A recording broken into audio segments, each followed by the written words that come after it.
Before we get into this video, guys, we are very close to hitting 100 subscribers, and I will be doing some sort of giveaway once we reach that goal. So if you want to be a part of that, once we hit that mark, I will be giving out more information for that. But go ahead and subscribe to my channel if you haven't already. So we've all heard of eggs and toast before, right? You get up in the morning, you throw some toast into the toaster and whip up a couple of fried eggs and you're good to go. But have you ever thought about combining the two? Today we're going to be making a super simple recipe, but it is one of my favorite things to eat for breakfast. We're going to be making egg in a holes.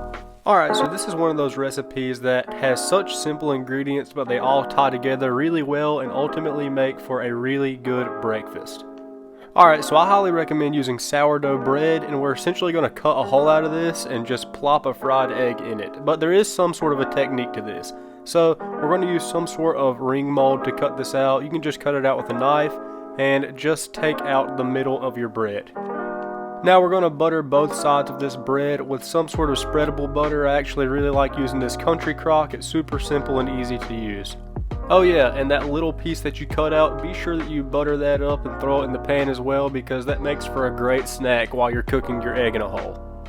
Also, there's really no technique to how much butter you need. Just be sure that there's enough to get a nice browning around the edge, but you don't want it to be completely soaked in butter.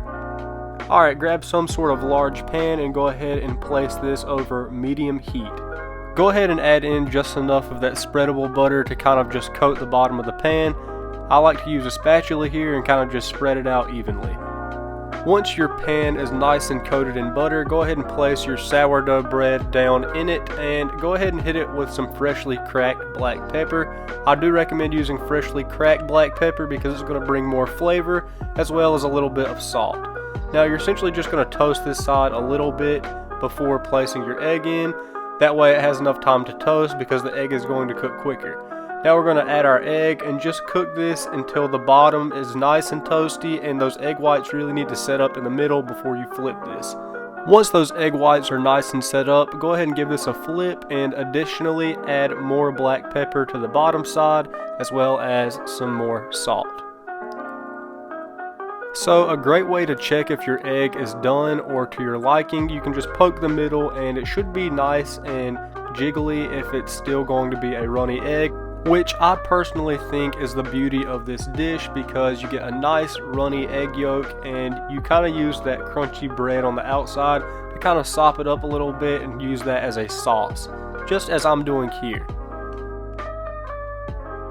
For my next egg in a hole, I'm going to be making a Quesa-Egg In A Hole, and I'm going to start by making a pico, unfortunately without cilantro, but some people don't like cilantro because naturally it tastes like soap to them. But I'm going to be making this by starting with my tomato here. So just go ahead and cut off both ends of your tomato. When cutting your tomatoes, be sure to cut down far enough so none of the stem is left behind in your tomato, because that would be kind of tough.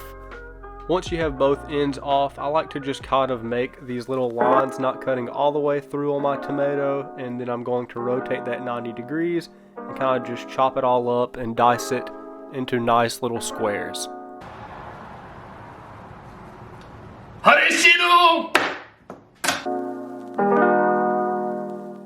Alright, now I'm just dicing my onion up the exact same way that I did for my tomato, not cutting all the way through, rotating it 90 degrees and then just kind of chopping this up.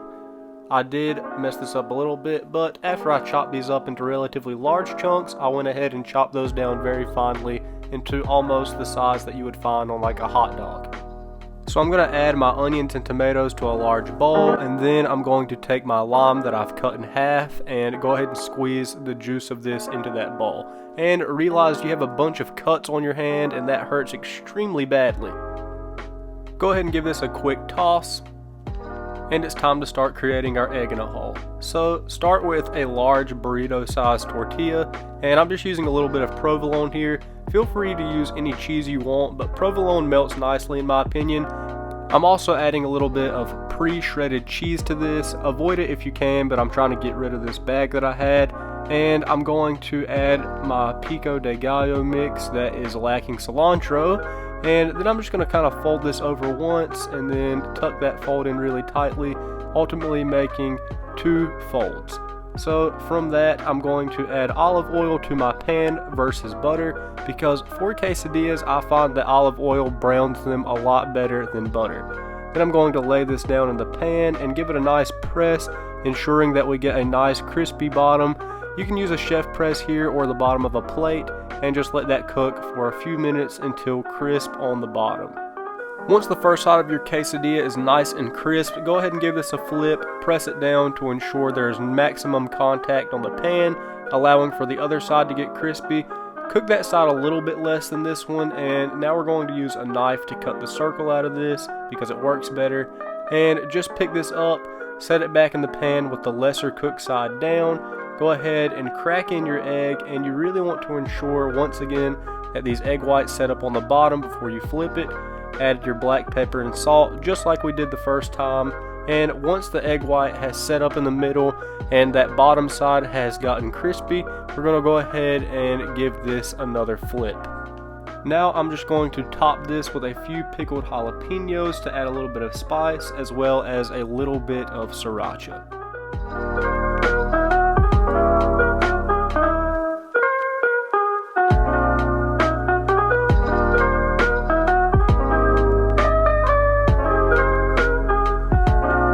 Alright, so I'll follow up on those egg in a holes, the more traditional one with just the sourdough bread. You know, it's very simple, but it's got a lot of flavors going for it. There's just something about like the sourdough bread flavor mixed with like a little bit of runny egg yolk. I don't know what it is about it, I just personally love it. So it's obviously the more simple recipe, and I would lean to that for somebody who's making this, you know, the first time. And I personally just enjoyed the taste overall better. I did, however, like the Quesa-Egg In A Hole. That is something that leans more towards people who enjoy things like breakfast burritos, which I'm not a big fan of, but I figured I would make a twist on an egg in a hole and put that in here. It was a lot more filling, I would say, with the cheese and stuff on the inside. So both of them were great. I just think that my preference leans towards the more traditional version. With that being said, guys, I hope you enjoyed this video. If you did, drop a like on it. A lot of time and effort went into making this video. And if you haven't already, go ahead and subscribe to my channel, because we're cooking good food here every single week. And with that being said, guys, I will see you on the next one.